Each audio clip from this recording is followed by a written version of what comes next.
Hi, my name's Alara, and if you've ever had someone you love look you in the eye, then throw scalding soup across your face, you'll understand why I didn't say a word. My own mother, Miranda, told me to hand over my car and credit card, not to her, but to her stepdaughter, Chloe. Give her all your things or get out. I got out. I left behind the house I helped pay for, the family dinners I used to cook, the silence I thought meant peace. But when they came back, the house was empty, and a man in a suit was waiting for them inside. They say mornings tell the mood of a house. That if you wake up tense, it's because something's already wrong. That Tuesday, I opened my eyes before the sun had fully claimed the kitchen. The quiet wasn't peaceful. It was heavy. I padded downstairs in my socks, the old wood cool, beneath my heels. The house still smelled faintly of lemon oil and last night's garlic bread. I had scrubbed the counters twice, not for hygiene, just to keep myself moving. I cracked the window, let in a sliver of suburban Austin's morning chill, and started the kettle. I didn't touch the coffee machine. That was always Miranda's territory. As the toast popped, I reminded myself Chloe was coming again. My mother's stepdaughter. My father had passed before she arrived. She wasn't blood, but you'd never know that from how Miranda treated her. The praise, the babying, the our girl tone in her voice. I'd tried not to let it get to me, but the past few months it had become unbearable. Still, I buttered toast, made oatmeal, warmed leftover soup from the night before, Miranda's favorite. I wasn't trying to impress anyone, just avoid another eruption. Miranda came down around 9 BOV, housecoat dragging, eyes sharp behind her. Glasses. She didn't say good morning, just sat, spooned oatmeal into her bowl, and sipped loudly. I waited. The pause was too long. She was working herself up. Finally, she looked at me. Her voice was sweet, but the kind of sweet you only hear right before poison hits your gut. Chloe's stopping by around 10 Mai. She's having such a hard time. Lately? Miranda said as if I didn't know. I nodded once, neutral, non-committal. She continued, tone dipping into business.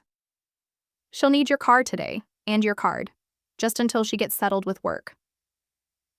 My spoon froze halfway to my mouth. I'm sorry? You don't use the car during the week. You work remote now.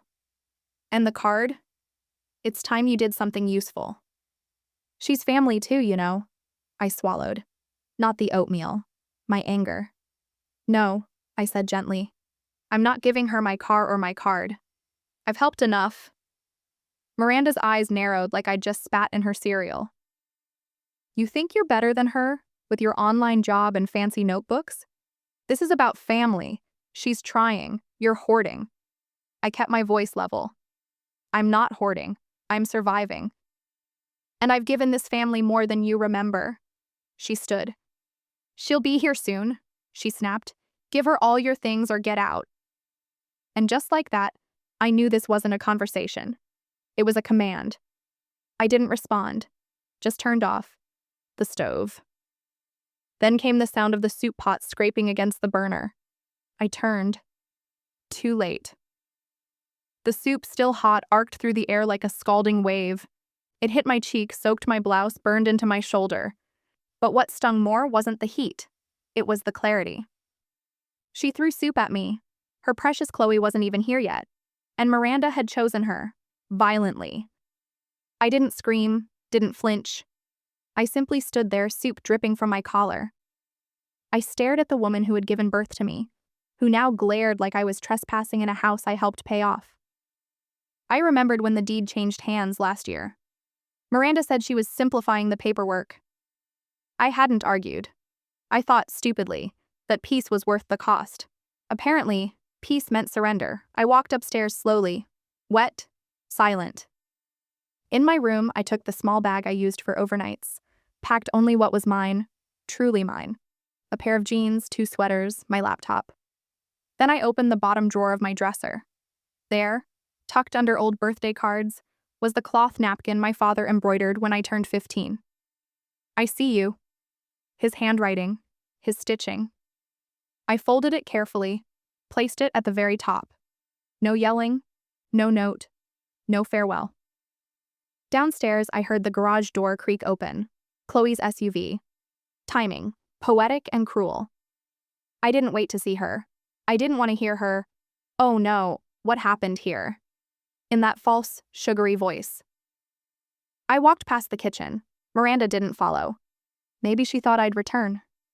Maybe she thought shame would pull me back, like it always had. I reached the front door. Soup clung to my blouse, but my back was straight. I held my car key tight and walked to the curb. The wind had picked up. It felt clean. I opened the door, sat, turned the key, and I didn't look back. I didn't call anyone. I just kept driving, around corners I didn't recognize, past intersections I normally rolled through without thought. But today, none of it felt familiar. The silence in the car was thick. Even the engine sounded like it was holding its breath. My hand stayed at 10 and 2 like some first-time driver on her test. I wasn't sure if it was the soup drying on my chest or the words, "Give her all your things or get out," echoing louder now than when she'd first spoken them. No trembling, no tears, just a steady emptiness settling somewhere deep in my stomach. I didn't know where I was headed. I just knew I couldn't go back. An hour later, I pulled into a small cafe on the edge of a strip mall, one of those places that serves burnt coffee but has free Wi-Fi, and nobody bothers you if you sit too long. I didn't go in. I sat in my car, engine off, watching the reflection of myself in the rearview mirror. The soup stain had turned stiff, dried against my collarbone. My face was still blotchy, not from crying, just from heat and disbelief. How did I become the outsider in my own life? The last time I felt like this, I'd been standing in the back aisle of our family's grocery store just 4 weeks ago. It was a Thursday.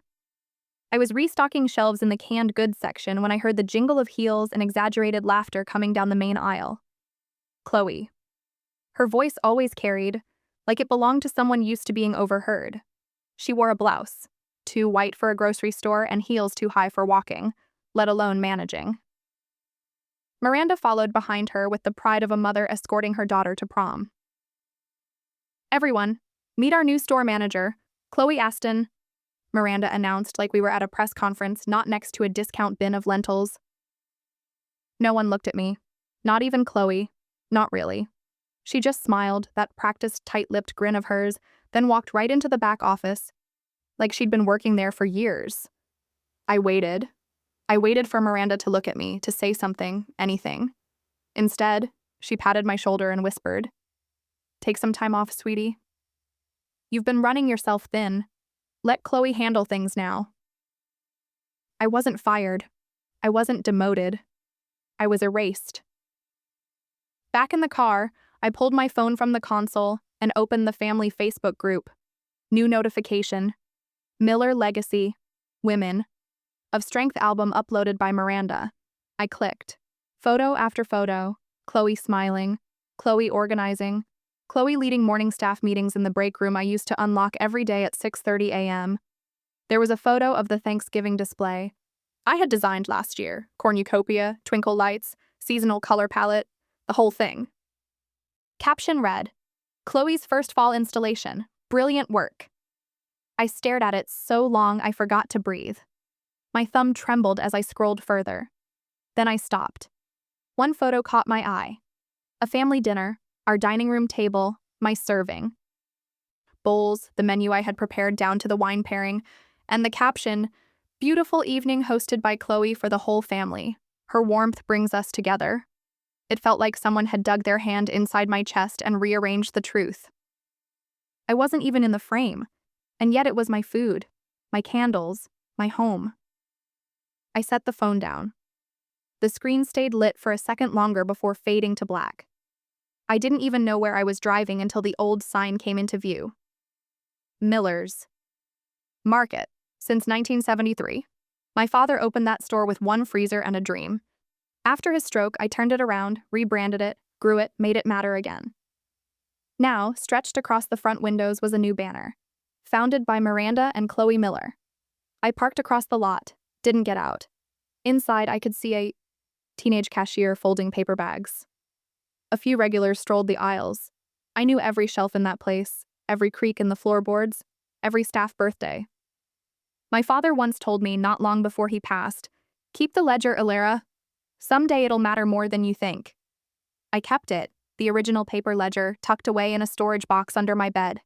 His handwriting, every early sale, every inventory slip, every check signed by him, long before Chloe even entered our lives. And now his name wasn't even on the front window. That night, after circling a few more blocks to clear my head, I pulled into a gas station parking lot and sat there for a long time before I sent the message to Lena, my old coworker. The only one who'd ever said what I never dared say aloud. Me. I think it's time. She responded almost instantly. Lena. I always knew they were pushing you out. I saved something for you. Come by. That was all she wrote, but it was more than enough. I typed her address into the GPS. She lived maybe 15 minutes away. I turned the ignition, pulled out onto the road, and let the soft glow of the street lamps guide me towards something that finally resembled direction. As I stopped at a red light, something shifted in the trunk behind me. I didn't have much with me, just that one box. But I heard the corner of something slide. In the rearview mirror, I caught the edge of it peeking out. The napkin. "I see you," it whispered again. I smiled, not with joy, but with clarity. "Let's see how much history they've rewritten," I murmured. Lena didn't say anything at first. She just stood in the doorway, eyes filled with something heavier than sympathy. She held out a manila envelope. "I didn't know who else to trust with this," she said. "I've had it for a while." I stepped inside slowly, my legs stiff from the long drive and my thoughts more tangled than ever. Her home smelled like lemon oil and cedar, clean and grounded. I hadn't realized how much I missed that feeling.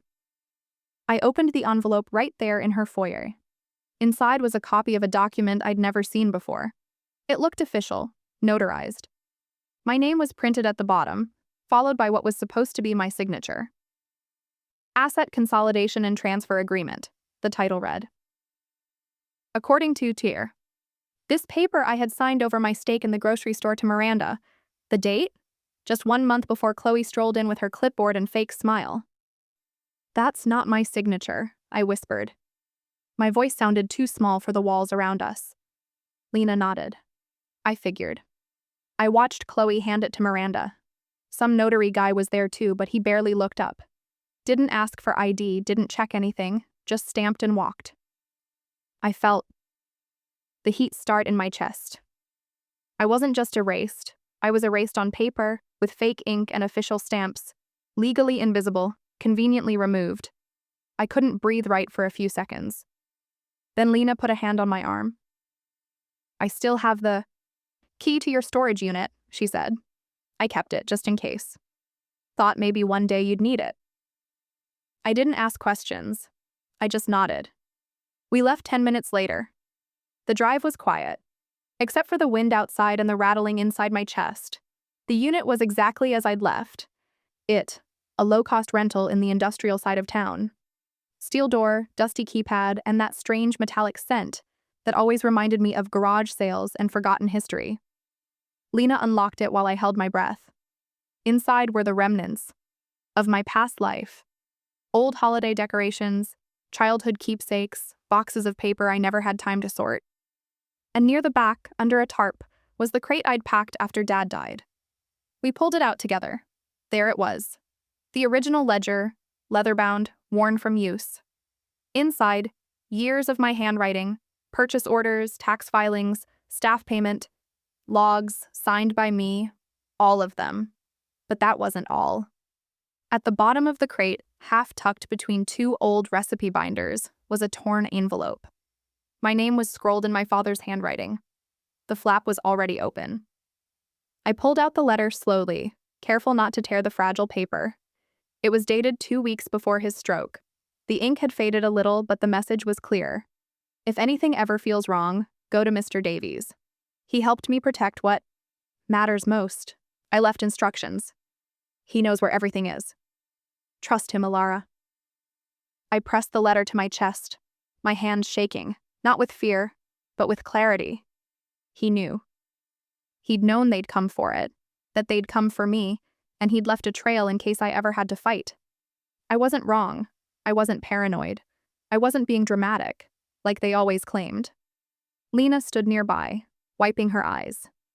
We didn't say much after that, just packed the ledger, the letter, and the envelope into a cloth bag and drove straight to downtown. Lena looked up the number in the letter. Mr. Davies still practiced law out of a modest brick office, sandwiched between a dental clinic and a notary service. That irony wasn't lost on me. We walked in together, but I asked to speak to him alone.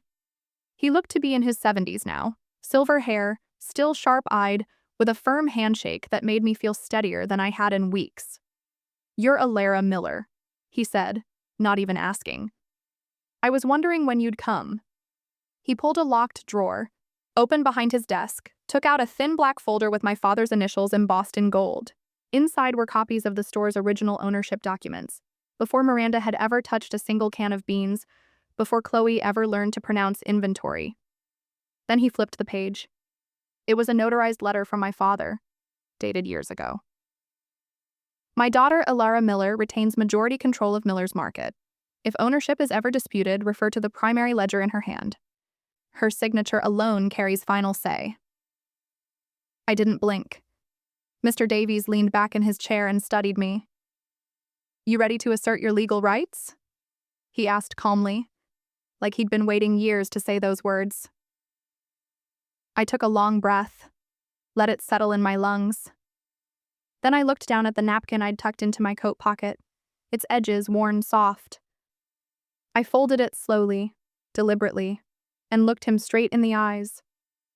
"Yes," I said, "but I'm not just coming for the store." He tilted his head, curious. "Oh?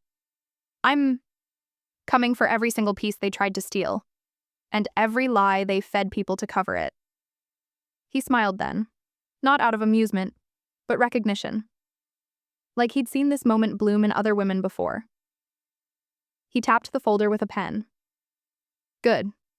Because the person who forged this," he held up the fraudulent transfer agreement Lena had given me, "is about to regret putting ink to paper." I nodded once. "Let's begin." While Mr. Davies dialed his first call, I sat in the corner of his office scrolling through my phone's contacts with a strange, unfamiliar calm. There was only one name I knew I had to tap. I hadn't spoken to her since she graduated 2 years ago, but I remembered her quiet, nervous smile and the way she'd always hesitate before hitting send on emails Chloe dictated to her. Sarah. I sent a simple message. "Hi, it's Alara. Something's come up. Can we talk?" She replied before I could even put the phone down. "Yes, I thought this day might come." 2 mornings later, I pulled into the Austin Public Library parking lot just after 10's house. I needed to print and organize every piece of documentation Mr. Davies requested before our next step. I wasn't just building a case. I was preparing to take back the truth. The printer room was quiet. I logged into my old email, navigating to a folder I hadn't opened in nearly a year, my resume files. I'd updated it regularly when I still hoped to apply for nonprofit boards or maybe consult for another grocer chain. I downloaded the last version, hit print, and waited for the humming sound of the machine. But something caught my eye. An attachment in a public county filing that had popped up in a Google alert a week ago. I hadn't checked it until now. I clicked. My stomach twisted. It was my resume. Same layout, same bullet points. Even the phrasing I used when describing the outreach program I'd built after Dad's stroke. Only the name at the top wasn't mine. It was Chloe's. They'd submitted it in a public funding proposal for a state grant, claiming she had founded and run Miller's Market community initiatives. I stood motionless, my hand still resting on the printer lid. This wasn't just stealing credit. This was state fraud, with my name scrubbed clean like I'd never been there. Never existed. I didn't move until the librarian walked by and cleared her throat softly, reminding me where I was. The printed resume slid out. I folded it carefully, slid it into a folder, and walked back to my car like I was moving underwater. By noon, I was sitting across from Sarah at a small cafe in Zilker Park. She looked older, more confident than I, remembered, but her eyes still held that hesitant edge, like she'd been waiting for someone to say, It's okay to tell the truth now. I saved some of the emails, she said after our drinks arrived. I didn't mean to spy, Chloe always made me feel like I was doing something wrong, even when I was just typing what she told me. I nodded slowly. You don't have to explain, Sarah. I know what that pressure feels like. She slid her phone across the table. Screenshots, dozens. Emails labeled, draft from Alara, delete after, and rewrite when my name. Even attachments I remembered composing, with my style of phrasing and internal notes. You knew they were using these? I asked. She shrugged. I thought maybe it was approved. Miranda was always talking about how we need to clean up Ilara's legacy and make the store future-facing. I leaned back. Legacy? They were turning me into a ghost, one they could plagiarize freely and then bury. Would you be willing to forward these? I asked. Sarah nodded without hesitation. I already have. I sent them to a personal backup account. You can share them however you need. Later that afternoon, after I dropped Sarah off and thanked her quietly, I pulled into the parking lot behind Davy's office. From the front, the building looked like any other aging legal suite. Quiet brick, curtained windows, a sign that had faded from too many summers. But inside, change was moving. When I handed him the screenshots and Chloe's resume filing, he read through them, pausing only to raise an eyebrow. This is damning, he muttered. We needed one more trigger. This is it. We moved into the private conference room in the back. He'd scheduled a sit-down with a retired judge, neutral, well-respected, and still licensed to mediate disputes. His presence was meant to send a message. We're not just upset, we're organized.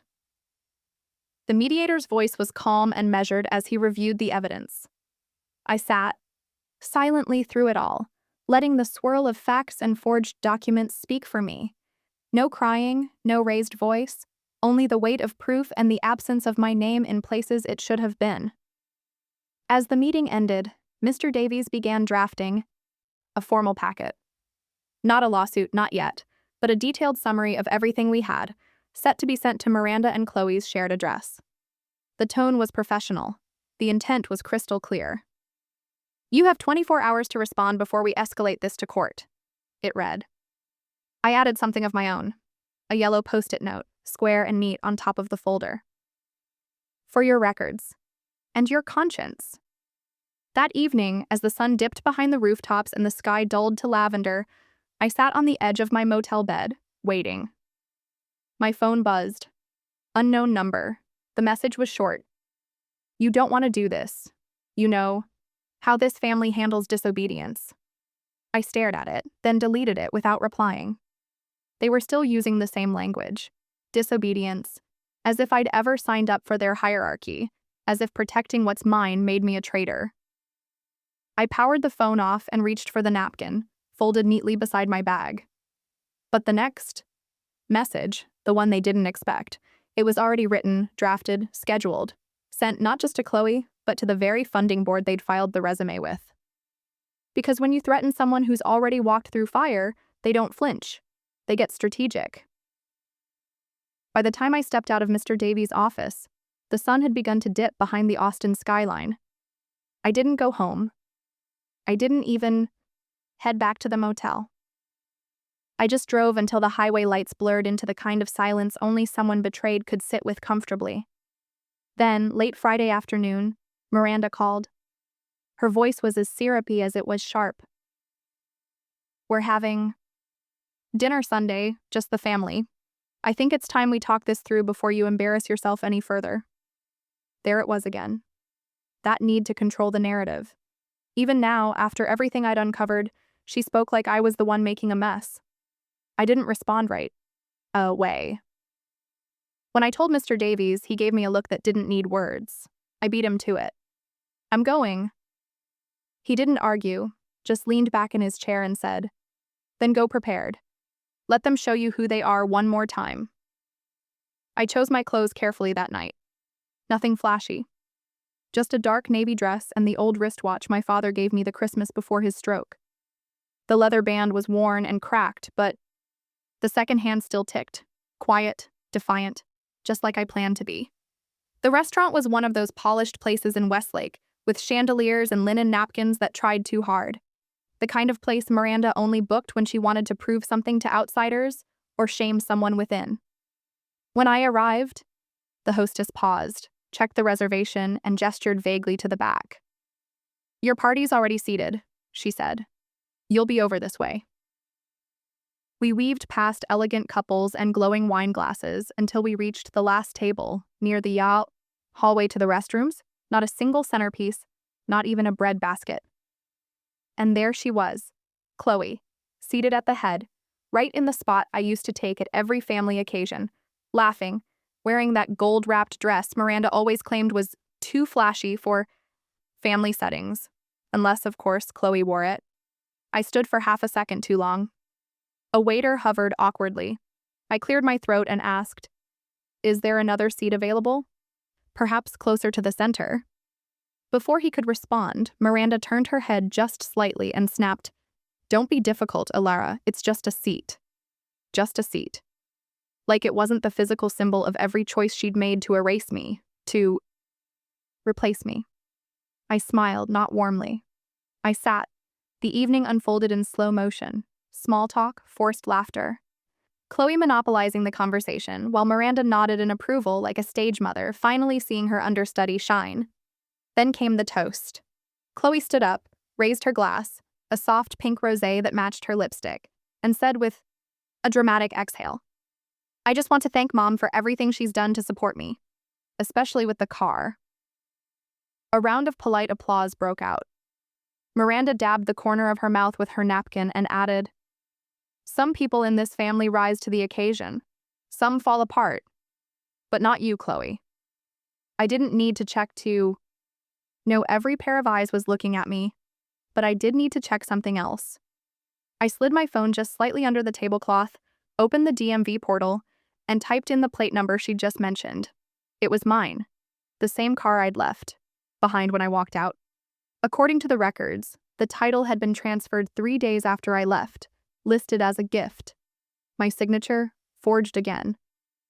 The breath didn't leave me in a gasp. It left in a quiet, steady exhale. I'd stopped expecting shame from any of them. As dessert menus arrived, Miranda clinked her glass once more. "Some people make this family proud," she said loudly. "Others, they're content to let resentment sour every room they enter." I rose before she could go further. I didn't knock over my chair. I didn't shout. Instead, I turned to the waiter who had been kind enough to refill my water 3 times without a single snide glance and said, "Thank you. You've been the most respectful person at this table." He blinked, surprised, and nodded. Then I turned to Miranda. "That was your last attempt," I said calmly. "The next thing you receive from me will be notarized." From my purse, I pulled a folded photograph, a black and white copy of the ledger page my father had handwritten years ago, his neat cursive, my name clearly printed in the ownership column, Chloe scribbled over in a different pen, an addition made much later. I placed it on the table between them and straightened my shoulders. This isn't about resentment. It's about reality. I didn't wait for their reaction. I turned to walk. Just as I reached the doorway, Chloe hissed behind me, "You've always been jealous of me." I stopped, took a single step back, turned halfway, just enough to meet her eyes. "No," I said softly. "I just finally stopped protecting you from yourself." Outside, the air was cooler than I expected. The stars were sharp and quiet. The valet jogged over with a confused look, holding 2 sets of keys. "This one's yours," he said, handing me the familiar key fob I hadn't seen since the day I left. But the system registered a backup. Name matches. "There's a legal update on file, said to give you both." I took them both, tucked them into my purse, and didn't say a word. That Sunday night, as the valet handed me those keys, I didn't drive off right away. I sat there, letting the Texas night air settle. Inside, they were still toasting to Chloe, to lies. But I wasn't that quiet girl anymore. The message that came the following Friday was different. Slipped under my apartment door, unmarked envelope. "You might want to show up at tonight's HOA meeting. 6:30 p.m., Room B, Folsom Civic Hall. No threat, just information. By 6:10, I was there. I walked in quiet and took the last seat. Up front, Chloe was mid-presentation under a projector light, pale blue blazer, hair pinned perfectly. Speaking about neighborhood pride, community restoration. Behind her, a PowerPoint slide, beautification fund, proposed sponsors and partners. One bullet point in bold, Miller Heritage Market, primary donor and founding business partner. When Chloe asked for questions, I raised my hand slowly. The room turned. Chloe froze. Yes, she said, voice tight. I stood. Could you clarify for the group when exactly you joined the Miller family business? Because I happen to have tax filings from 2017 to 2022, naming me as the sole contributor and manager. Gasps. Chloe stammered. She's just bitter. Because she walked away. I walked to the front, calm as rain, placed a single manila folder on the table. These are publicly filed records. Anyone who wants to verify is welcome to. Then I left. Silence backed by evidence. That night, I logged into my old Facebook. Updated nothing. Just posted one image, a scanned portion of my father's handwritten will. Caption: Legacy isn't something you inherit. It's something you build. Less than 30 minutes, 100 comments. Old employees, customers, neighbors. People who remembered me. By midnight, screenshots circulated. Chloe's social media reel claiming co-founder status next to a 2019 news clip of me ribbon-cutting the store's remodel. Her story crumbled. By sunrise Saturday, 2 local sponsors pulled their logos from her Instagram. The neighborhood Facebook group removed her as admin. Her upcoming talk at the local women's entrepreneur breakfast? Canceled. I didn't gloat. I just let it settle. Monday morning came too early. Standing in line at a local cafe, my debit card declined. Laughed quietly, tried again, declined. Backup card, same. By the time I got to my car, 3 alerts. From the bank. Fraud claim initiated. Account frozen. Pending investigation. The shared account, my main account, locked. I didn't need to guess who, but I called. Yes, ma'am.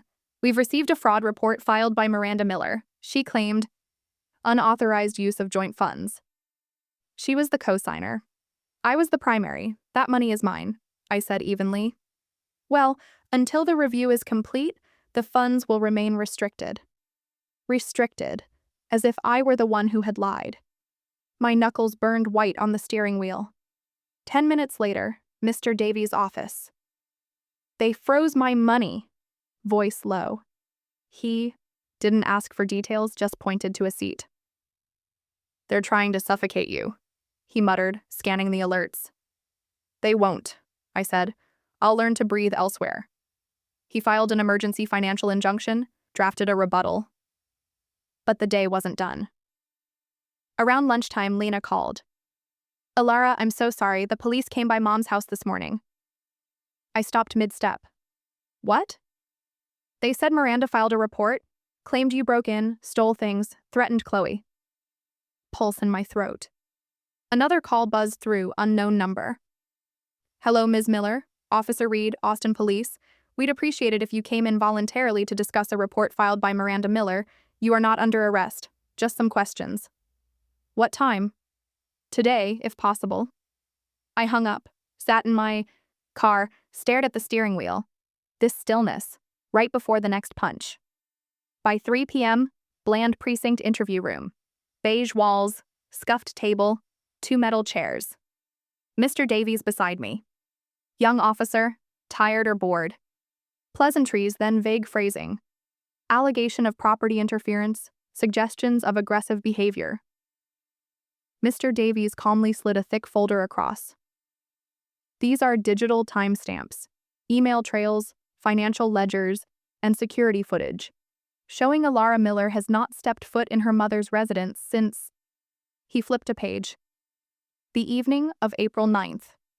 Further, here are notarized documents indicating she was unlawfully removed from joint business ownership, and that her personal vehicle was transferred via forged authorization.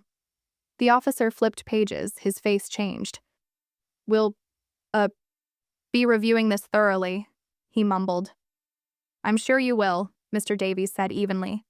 "And I assume any malicious filing of a false report will also be reviewed thoroughly." Not much said after. Stepping into the hallway, dusk stretching. Elevator. Pinged. Out walked Chloe. Right behind her, Miranda. She froze when she saw us. I didn't. Our eyes locked. "You wanted me erased," I said, voice calm as the air. "Now I've become indelible." Chloe's eyes narrowed. "You'll regret dragging this family through the mud." Mr. Davies didn't flinch. "You should have thought of that before forging 3 signatures. Or maybe that slipped your mind while shopping for a new Lexus." Neither spoke. But I saw it then. The first flicker of doubt in Miranda's eyes. That night, rented apartment, creaky floors, phone pinged, bank. Fraud claim invalidated, access. Restored, funds available. Scrolled down, attachment, screenshot of DMV system. Chloe's gifted car now flagged under legal review. I stared, whispered into the dark. "We're not done." The call from Miranda came at the end of the week. "You've made your point. Enough already. Come to the house alone." I pressed delete. 30 minutes later, a text from Chloe. "If you think this makes you look strong, you're delusional." I typed slowly. "I'm not trying to look strong. I just stopped playing weak." Sent on early evening, Mr. Davies called. "They've requested a private negotiation. No lawyers on their side, just the 2 of them. I think they're scared, Alara." I stood by my window, reflection overlaid against the dusk. "Good," I said, tapped the glass. "Let's make them sign." The following Thursday, Thatcher and Lowell LLP mediation suite. Hallway smelled of bergamot and money. Black blouse, no makeup, father's watch ticking.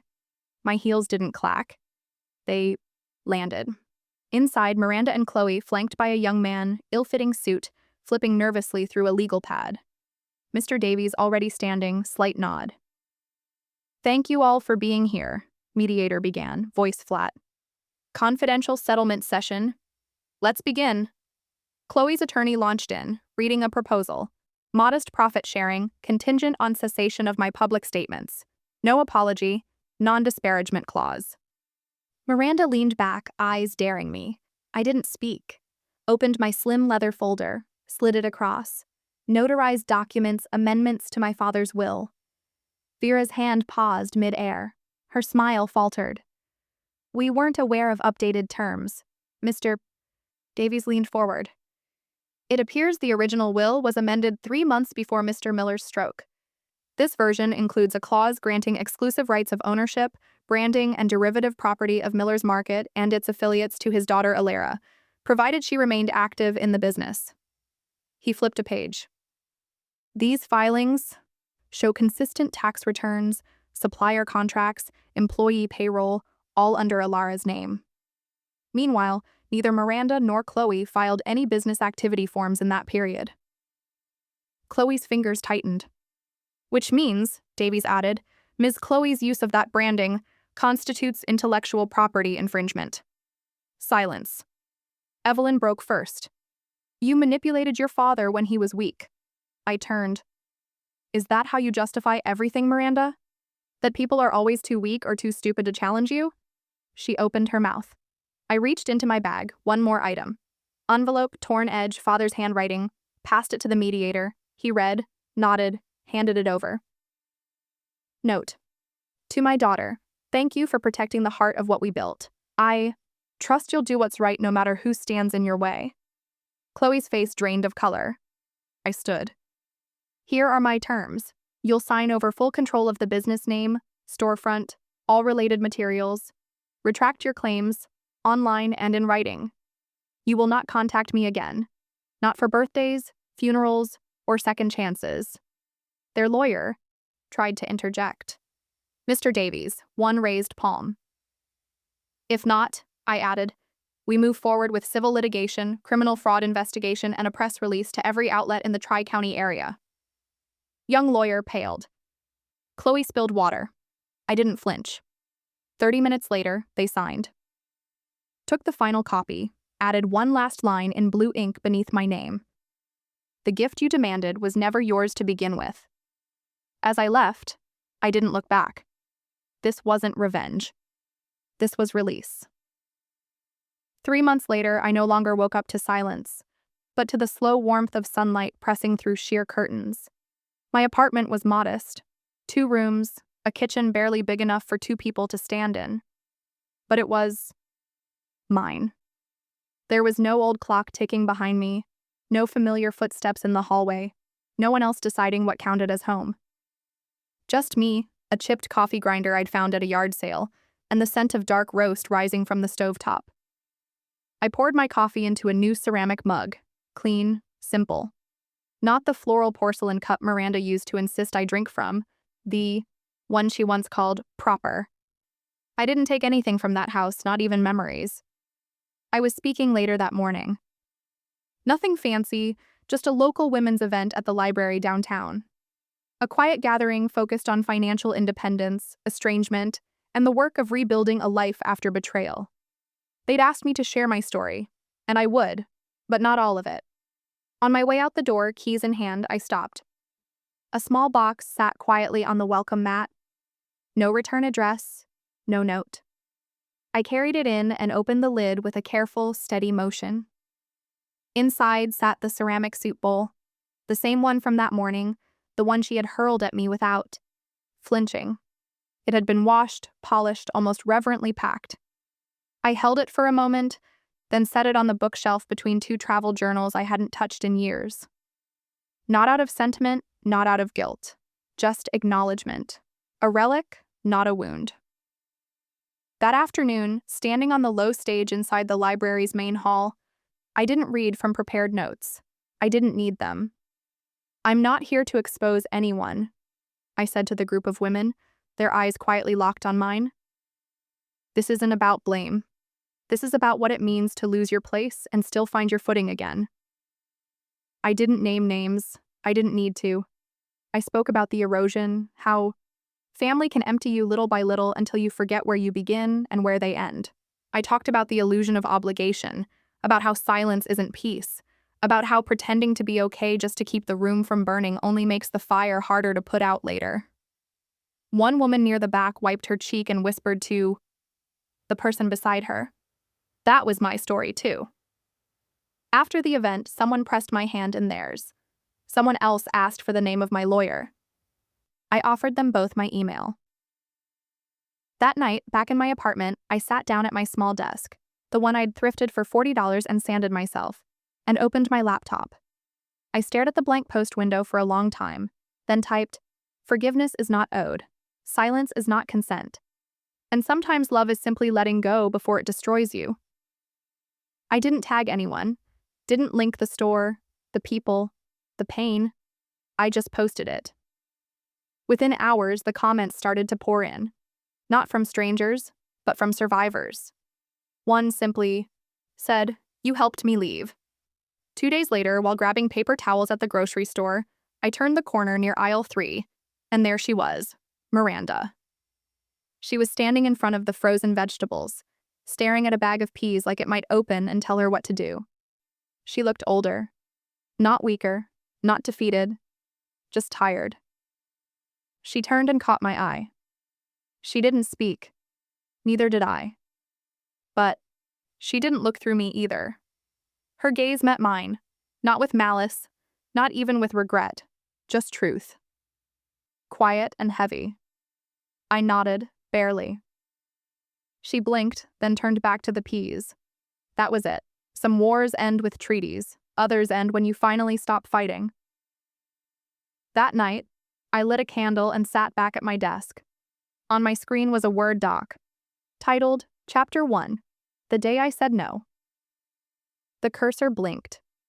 I didn't feel bitter. I didn't feel proud. I just felt free. Because sometimes the story you've waited your whole life to tell starts when you stop waiting for someone else to give you the pen. And that's where I am now, starting to write it all down. It's a journey, isn't it? Finding your voice after it's been silenced.